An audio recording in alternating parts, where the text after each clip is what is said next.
Hello दोस्तों, आप सभी लोगों का फिर से स्वागत है मेरी एक और वीडियो में। और आज हम फिर से बात करने वाले हैं, मतलब नहीं वैसा वाला बात नहीं करने वाले।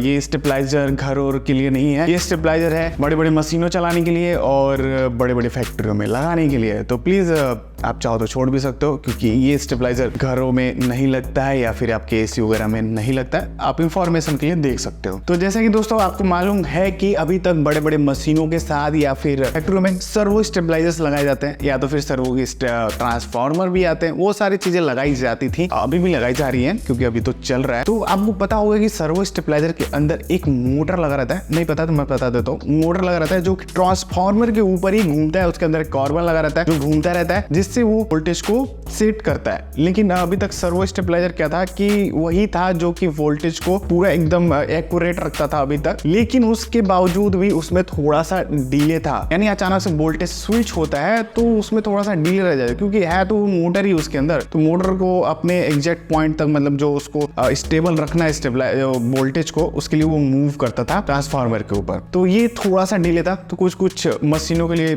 थोड़ी सी ये दिक्कतें हो जाती थी। तो इसी की जगह आ गया है अब स्टैटिक स्टेबलाइजर। वैसे कोई नया नहीं है, थोड़ा सा पुराना हो चुका है। जब पढ़ा करते थे तब तो वो ट्रांजिस्टर वगैरह के थ्रू हुआ करता था, पर उतने बड़े लेवल पे कंट्रोल करने वाली कोई चीज नहीं बनी थी। वो अब जाके पॉसिबल हुआ है और ये बहुत ही अच्छा है सर्वो स्टेबलाइजर से। अगर आपको हल्का फुल्का जो दिक्कत हो जाती है ना सर्वो स्टेबलाइजर से, तो आप स्टैटिक स्टेबलाइजर के साथ जाओ। अब स्टैटिक स्टेबलाइजर काम कैसे करता है? तो स्टैटिक स्टेबलाइजर में ऐसा है ना कि इसके अंदर भी सर्किट लगी है, पूरा का पूरा सर्किट लगा है, पूरा सर्किट बेस्ड है। इसके अंदर कोई रिले, कोई मोटर नहीं है। तो ये इलेक्ट्रिसिटी से यानी एसी से डीसी बनाता है और वो सर्किट को देता है, और सर्किट फिर उसको एसी में बदलती है एंड देन आउटपुट वोल्टेज निकलता है। ऐसे काम करता है। तो इसकी वजह से क्या होता है ना कि जो वोल्टेज का डिले है, जो थोड़ा सा रह जाता है स्टेबल वोल्टेज रखने के लिए, वो डिले खत्म कर देता है पूरी तरह से। मैंने कुछ लोगों के वीडियोस देखे जो लोग बनाते हैं इसको, एक्चुअल में मैन्युफैक्चर करते हैं, उन लोगों ने अपने वीडियो भी डाल रखे हैं यूट्यूब पे। तो मैंने देखा होगा और मैंने इनसे बात भी किया,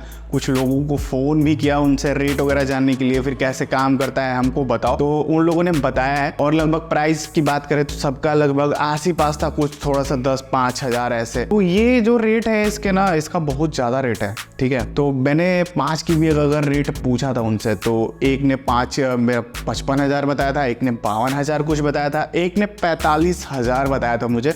और ये जो कंपनी हमने पूछी थी ये सारी सूरत में ही बेस्ड है। तो अगर आपको किसी तरह का इस तरह प्रॉब्लम आ रहा है, आप सर्वो लगाने के बाद भी खुश नहीं है, तो आप स्टैटिक स्टेबलाइजर देख सकते हो। आप इंटरनेट पे सर्च करोगे स्टैटिक स्टेबलाइजर मैन्युफैक्चरर, तो आपको मिल जाएंगे जो कि सूरत में। उनसे डायरेक्ट आप बात कर सकते हो, फिर आप क्या वोल्टेज कैसे आ रहा है उसके हिसाब से बनवा सकते हो। क्योंकि ऐसा ना हो कि आप लो वोल्टेज से ज्यादा बनाओगे तो थोड़ा महंगा पड़ेगा ना। अगर थोड़ा बहुत का दिक्कत है तो आप उस तरीके से उसका प्राइस भी कम हो जाती है। रेंज जितना कम होगा, वोल्टेज फ्लक्चुएशन वाली जो रेंज आप जितना कम बताओगे उतना आपका कम पैसा लगेगा। लेकिन हाँ, ये भी देखिए कि आपका काम भी हो जाए। तो मैंने आपको रेट बता दिया कि 5 KB का कितना था रेट। अमूमन मान लो आप वही 50 हजार है। तो ये घर में लगाने के लिए नहीं है भाई, ये फैक्ट्री के लिए ही लग सकती है। तो बस अभी तक मेरे को इतना ही इंफॉर्मेशन पता है इसके बारे में। मैंने मेल भी किया था उनको कि प्लीज़ यार एक दे देते मुझे दिखाने के लिए, व्यूअर्स को तो मज़ा आ जाता, पर उन्होंने अभी तक कोई रिप्लाई नहीं दिया है। मैंने मेल किया हुआ है, लगभग 5-6 कंपनियों को किया हुआ है। तो जैसे किसी का रिप्लाई आता है या फिर मेरे को इसके रिलेटेड और भी इंफॉर्मेशन पता चलता है तो मैं आपको इन्फॉर्म कर दूंगा। तो फिलहाल ये बस इतना है दोस्तों, तब तक के लिए बाय बाय, मिलते हैं नेक्स्ट वीडियो में।